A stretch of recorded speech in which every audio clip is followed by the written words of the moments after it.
ফের রাজ্যকে না জানিয়ে জল ছাড়লো ডিভিসি। না জানিয়ে জল ছাড়ায় ডিভিসির ভূমিকায় ক্ষোভ। গতকাল থেকে 56,000 কিউসেক জল ছাড়া হয়। কথা বলবো সোমরাজের সঙ্গে। সোমরাজ, এর আগে আমরা দেখেছি মুখ্য সচিব মনোজ পন্থের সঙ্গে এই নিয়ে ডিভিসি অধিকর্তার কথাও হয়েছিল এবং ডিভিসি আশ্বস্ত করেছিল যে সেচ দফতরকে জানিয়েই জল ছাড়া হবে, সমন্বয় রাখা হবে। তা সত্ত্বেও কি এবার আবারও রাজ্যকে না জানিয়েই জল ছাড়া হলো? একদমই, দেখো, শুক্রবার থেকে যে 56,000 কিউসেকেরও বেশি জল ছাড়া হয়েছে ডিভিসি জলাধার গুলি থেকে, সেগুলি রাজ্যকে না জানিয়ে জল ছাড়া হয়েছে, তেমনটাই নবান্ন সূত্রে খবর। এবং এই জল ছাড়ার পর ডিভিসির তরফে বার্তা দেওয়া হয়েছিল, তার আগে রাজ্যকে জানানো হয়নি। তা নিয়ে ক্ষুব্ধ নবান্ন ডিভিসির ভূমিকার ওপর রাজ্যের মুখ্য সচিব মনোজ পান সেচ দপ্তরের সচিব মনীষ জৈনকে নির্দেশ দেন যাতে অবিলম্বে ডিভিসিকে প্রতিবাদ জানানোর জন্য, এবং যেটা সূত্র মারফত জানা যাচ্ছে তারপরেই ডিভিসিকে চিঠি লিখে প্রতিবাদ জানানো হয় যে কেন রাজ্যকে না জানিয়ে জল ছাড়লো ডিভিসি। শুক্রবার প্রায় 56,000 কিউসেক জল ছাড়া হয়েছে এবং ডিভিসিকে ফের আবেদন জানানো হয়েছে যাতে রাজ্যকে জানিয়েই জল ছাড়া হয়।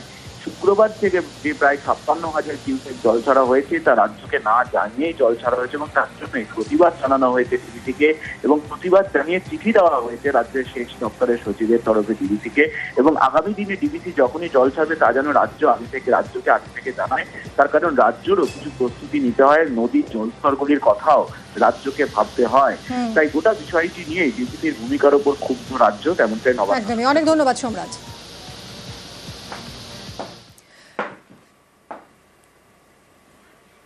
রাজ্যকে না জানিয়ে জল ছেড়েছে ডিভিসি, যার জেরে দক্ষিণবঙ্গের একাধিক এলাকা প্লাবিত। প্লাবন পরিস্থিতি ঘাটালে বাড়ছে শিলাবতী ও ঝুমি নদীর জল। জলমগ্ন 13টি ওয়ার্ড, 6টি গ্রাম পঞ্চায়েত। জল থই থই স্কুল, আইসিডিএস, প্রাথমিক স্বাস্থ্য কেন্দ্র। কথা বলবো সুকান্তর সঙ্গে। সুকান্ত, কি পরিস্থিতি? দেখো, ঘাটালের বন্যা পরিস্থিতির অবনতি, অর্থাৎ ধীরে গতিতে কিন্তু জল বাড়ছে। এখনো পর্যন্ত ঘাটাল পৌর এলাকার 13টি ওয়ার্ড এবং ঘাটাল ব্লকের 6টি গ্রাম পঞ্চায়েত এলাকা কিন্তু প্লাবিত। ডুবে রয়েছে রাস্তাঘাট, চলছে নৌকো ডিঙি। প্রশাসন কিন্তু তৎপর রয়েছে, এলাকায় এলাকায় মেডিকেল ক্যাম্প করা হচ্ছে, কারণ বেশ কিছু উপস্বাস্থ্য কেন্দ্র জলে ডুবে রয়েছে এবং এই বন্যার ফলে যে সংক্রমণের রোগ ধরতে পারে তার জন্য কিন্তু এলাকায় এলাকায় মেডিকেল ক্যাম্প খোলা হয়েছে এবং জলেরও ব্যবস্থা করা হয়েছে। এক কথায় ঘাটাল কিন্তু সম্পূর্ণভাবে শহর এবং গ্রামীণ এলাকা প্লাবিত এবং জল আরো বাড়ছে। ধন্যবাদ সুকান্ত। সমস্যা, যাতায়াতের সমস্যা, জল শরীর খারাপ হলে ডাক্তারখানা যাওয়ার অসুবিধা, বাজার টাজার করতে যাওয়ার অসুবিধা, সব দিক দিয়ে। তারপরে চাষবাসের তো সব ফসল নষ্ট হয়ে গেছে, তিল, বাদাম। জল বাড়ছে। ঘাটাল আবারও বন্যায় প্লাবিত। তবে গতবারে যে হড়কাবান এসেছিল, হঠাৎ করে আমরা ডুবে গেছিলাম। এবারে পরিস্থিতিটা আলাদা, আস্তে আস্তে জল বাড়ছে। কিন্তু এই পরিস্থিতিতেও ঘাটালের প্রায় 6টি অঞ্চল অর্ধেক করে প্রায় জলের তলায়। অনেক রাস্তাঘাট ডুবে গেছে, স্কুল অনেকগুলো ডুবে গেছে, আইসিডিএস সেন্টার ডুবে গেছে। বিদ্যালয়ের ছাত্রছাত্রীদের ভীষণ অসুবিধা হচ্ছে। আমাদের রিলিফ মেটেরিয়ালসের কোনো অভাব নেই, কিন্তু স্কুলের ছাত্রছাত্রীদের কিছুটা অসুবিধা হচ্ছে। ভেসে যাওয়া ষাঁড় উদ্ধারে নদীতে ঝাঁপ। সুবর্ণরেখায় ভেসে যাওয়া ষাঁড়কে উদ্ধার। ঝুঁকি নিয়েই নদীতে ঝাঁপ ঝাড়গ্রামের 2 বাসিন্দার। দেখুন সেই ছবি। ষাঁড়টি এখন সুস্থ রয়েছে বলেই স্থানীয় সূত্রে খবর।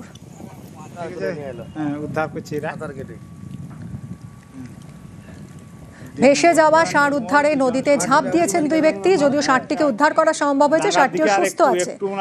সুবর্ণরেখায় ভেসে যাচ্ছিল এই ষাঁড়। রাজুর কাছ থেকে আরো ডিটেল জানবো। রাজু, দেখো, সুবর্ণরেখা নদীতে যেভাবে জল রয়েছে সেই জলের মধ্যেই এই ষাঁড়টি তলিয়ে যাচ্ছিল এবং সেই খবর পেয়েই গ্রামের মানুষজন তড়িঘড়ি সেখানে গিয়ে সেই ষাঁড়টিকে উদ্ধার করতে চেষ্টা করে। এটা শুক্রবার বিকেলের দিকের ঘটনা এবং এই ঘটনা ঘটেছে মূলত সাকরাইলের ঘোড়াঘাটি এলাকায়। সেখানকার 2 ব্যক্তি দেখতে পায় যে ষাঁড়টি জলের মধ্যে তলিয়ে যাচ্ছে এবং সেই ষাঁড়কে দেখে করে জলের মধ্যে 2 ব্যক্তি নেমে যায় এবং সেখান থেকেই সেই ষাঁড়টিকে পুনরায় উদ্ধার করে গ্রামবাসীদের। এই 2 ব্যক্তি উদ্ধার করার পরেই ষাঁড়টি এখনো পর্যন্ত সুস্থ রয়েছে এবং ষাঁড়টিকে এলাকায় ছেড়ে দেওয়া হয়েছে। মানুষের এই তৎপরতা দেখে খুশি এলাকার মানুষজন এবং পুলিশ প্রশাসন ঘটনাস্থলে পৌঁছায় এবং পরিস্থিতি দেখে যে আরো কোনো কিছু না ঘটে যায় মানুষের, তার জন্য পুলিশ সেখানে গেছিল গোটা বিষয়। বসিরহাটের গ্রামে জমা জলের যন্ত্রণা। জলমগ্ন বসিরহাটের চকফারসাদপুর দাসপাড়া। যাতায়াতে কলা গাছ কেটে তৈরি ভেলাই ভরসা। জমা জলে বাড়ছে সাপের উপদ্রব।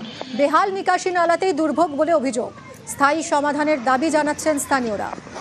অনুপমের থেকে আরো পরিস্থিতি জানবো। অনুপম, হ্যাঁ দেখো মিনি, এই যে বসিরহাট 2 নম্বর ব্লকের চাপাপুকুর পঞ্চায়েত, সেই চাপাপুকুর পঞ্চায়েতের বিরুদ্ধে যে চকপাড়াপুর এবং দাসপাড়া গ্রাম, এই দুটি গ্রামের ভেতরে একদম বর্ষার জল জমে একদম বন্যা পরিস্থিতি তৈরি হয়েছে। এলাকার মানুষের বাড়ি থাকা তো দুষ্কর, তারা বাইরে পর্যন্ত বেরোতে পারছে না। এমনকি স্কুল কলেজে যারা যাচ্ছে বা গবাদি পশু নিয়ে তাদেরকে কিন্তু কলার ভেলা ব্যবহার করতে হচ্ছে। কলার ভেলায় করে তাদের গ্রামের থেকে বেরোতে হচ্ছে, রাস্তা দিয়ে কলার ভেলা চালাতে হচ্ছে এবং অসুস্থ মানুষদেরকে নিয়ে কিন্তু হাসপাতালে নিয়ে যেতে কিন্তু রীতিমতো দুর্ভোগে পড়ছে এলাকার মানুষ। একবার না একাধিকবার কিন্তু স্থানীয় পঞ্চায়েত থেকে শুরু করে ব্লক প্রশাসন সবাইকে জানিয়েছে, কিন্তু কোনো রকম হয়নি। এলাকার মানুষ দেখার অনেক ধন্যবাদ অনুপম। এই জলের সমস্যা, 15 বছর ঘরে জল ওঠে না, এবার ঘরেও জল উঠে গেছে। আমরা ভয়তে বাস করছি না, আমাদের খাওয়া আছে না, ঘুম আছে না, কাজকর্ম আছে, কিচ্ছু নেই। আমাদের সব শেষ হয়ে গেছে এই জলের জন্য।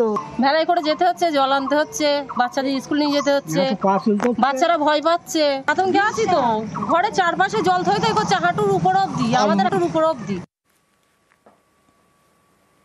পঞ্চায়েতগতভাবে ব্যবস্থা বলতে আমরা ডিএম কে জানানো হয়েছে, এটা নিয়ে চলছে। এই 6 মাস ধরেই একটা সবুজ সংকেত এসছে, একটা ক্যানেল খুব শীঘ্রই চালু হয়ে যাবে কাজটা, তাতে মনে হয় সবাই উপকৃত হবে। কলকাতার নার্সিংহোমে এবার রোবোটিক রিহ্যাব, খেলার ছলে রোগ মুক্তি, ভিডিও গেমে ফিরছে শারীরিক ভারসাম্য।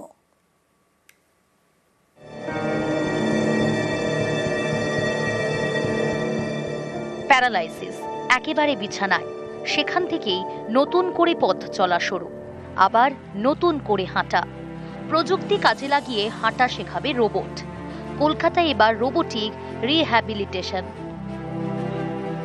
পার্ক সার্কাসের এই নার্সিংহোমে সম্প্রতি চালু হয়েছে রোবোটিক রিহ্যাবিলিটেশন, যা পূর্ব ভারতে প্রথম বলে দাবি। শুধু প্যারালাইসিস নয়, নার্ভের বিভিন্ন জটিল রোগে যারা আক্রান্ত, যাদের শারীরিক ভারসাম্যে সমস্যা, তাদের চিকিৎসায় এবার হাত লাগাবে রোবট। রোবট আছে এবং তার সঙ্গে ভার্চুয়াল রিয়েলিটি ট্রেনিং প্রোগ্রাম আছে, যেটা একটা ব্রেন কম্পিউটার ইন্টারফেসকে কাজে লাগিয়ে, যেখানে মানুষের ব্রেনের যে সেলগুলোকে ট্রেনিং রিট্রেনিং করানো হচ্ছে একটা ট্রান্সফরমেটিভ ওয়েতে, সেই জায়গাটা এখানে এনহ্যান্সড হচ্ছে। তো তার সঙ্গে কি হচ্ছে যে ব্যালেন্সের ট্রেনিং যেগুলো করা হচ্ছে এবং সবটাই একটা স্ক্রিনের মধ্যে রেকর্ডেবল। এখানে এলাম রিহ্যাব সেন্টারে, ফিজিওথেরাপি শুরু করলাম। সেই তখন এই রিহ্যাব মেশিনটিতে আমি করা শুরু করি এবং সেটা আমার মানে কি বলবো যুগান্তকারী পরিবর্তন আমার মনে এনে দিল। এখন আমি হাঁটতে আগের থেকে অনেক ভালো পারি। রোবোটিক রিহ্যাবিলিটেশন, এই প্রযুক্তিতে শরীরের কোষগুলিকে সক্রিয় করে তোলা হয়। এতে ভিডিও গেমের ব্যবস্থা রয়েছে। এই দেখুন, রিহ্যাবে এসে ভিডিও গেম খেলছেন রোগী। আসলে তা নয়, ভিডিও গেমের মাধ্যমে চলছে চিকিৎসা। গোল চাকতির মতো মেশিনের উপর দাঁড়িয়ে নিজেকে ব্যালেন্স করছেন রোগী। মেশিনটি নড়াচড়া করলে মনিটরে থাকা টার্গেটটিও নড়ছে। এভাবেই রোগীকে ভিডিও গেম খেলিয়ে নার্ভকে সক্রিয় করা হয়। বেঙ্গালুরুর বাসিন্দা কুন্তলা ভৌমিক, তিনি প্রাইভেট ফার্মে চাকরি করতেন, একসময় 74 বছর বয়স। গত 2 বছর ধরে তিনি সম্পূর্ণ পক্ষাঘাতে আক্রান্ত হয়েছিলেন, আর সেখান থেকে এই রোবোটিক রিহ্যাবিলিটেশনের মাধ্যমে এখন অনেকটাই সুস্থ। তিনি কারোর সাহায্য ছাড়াই হাঁটতে পারেন। খুব ভালো আছি। ফিজিওথেরাপি ফার্স্ট স্টেজে যেটা ছিল সেটা আমি খুব ভালো আছি। এখন এই ব্যালেন্স এই সমস্ত এগুলো করছে ওরা খুব কেয়ার করে, কাজে আমার কোনো অসুবিধা না, খুব ভালো আছি এখানে।